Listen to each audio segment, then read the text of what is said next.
Thanks, Sharon.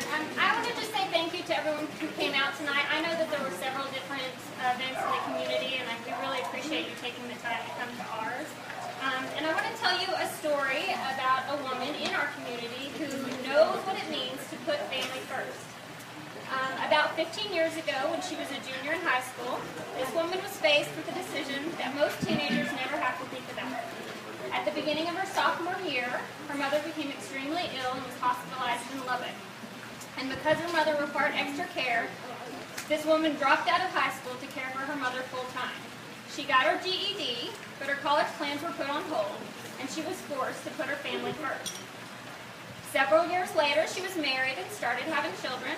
She dreamed of going back to school, but as most moms do, she looked around at the chores that needed completing, and the bills that needed paying, and the mouths that needed feeding, and said, I can't sacrifice the time or money now.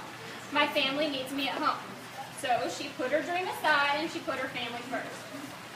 Several more years went by, and she was getting ready to add her fifth girl to the family. And that dream of going to college crept back up. So again, she asked herself, can I really do this financially? I've always put my family first, and I don't want to be a drain on them. But she put aside her reservations and enrolled at NMJC and began her new role as a student. So fast forward to today, and this woman has several achievements under her belt. She's now the president of the Mathematics Honor Society, a member of the National Honor Society, a 2012 Who's Who among college students, and was just named the 2012 New Mexico Junior College Outstanding Student. Over the past 2 years, she's maintained a 3.95 grade point average, and all the while putting her family first. All 5 girls and an extremely understanding, patient, and supportive husband. And next Friday, this woman will walk the stage and graduate with an associate's from the NMJC. And if you ask her how she did it, how she maintained that high GPA while taking care of 5 small children, handling all the responsibilities that we take on as women of being wife, mother, caregiver, and student, do you know what she says? She says it was hard. She says she carved out every spare second in the day to complete her studies while still taking care of her family. But the things that got her through were her incredibly supportive husband, her family and friends, and the scholarships that she was given. Without the scholarship, she doesn't know that she would have made it.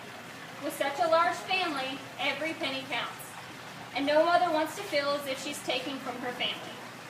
But because of all the financial help she was given, by the time her youngest starts school, she'll have a college degree.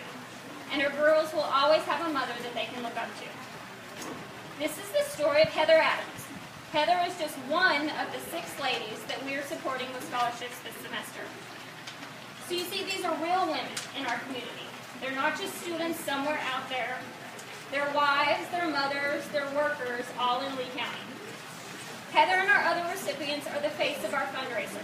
They're the reason we have this wine tasting. Not just so we can be social, not just so we can have a fun place to go, but because we need to raise the money for them. Every single penny we raise tonight goes back towards those scholarships. None of it goes into our club fund. None of it goes to our meetings. All of it goes to scholarships. So if it's not a success, if we don't make our goal of $6,000 tonight, then it's a woman like Heather that we'll have to cut from our program. So when you're bidding on those auction items tonight, please remember that you're not trying to get the lowest price possible. Because every dollar of your bid goes to help a woman like Heather achieve her educational dreams so that she can continue to put her family first. So I'd like to introduce you to Heather Adams.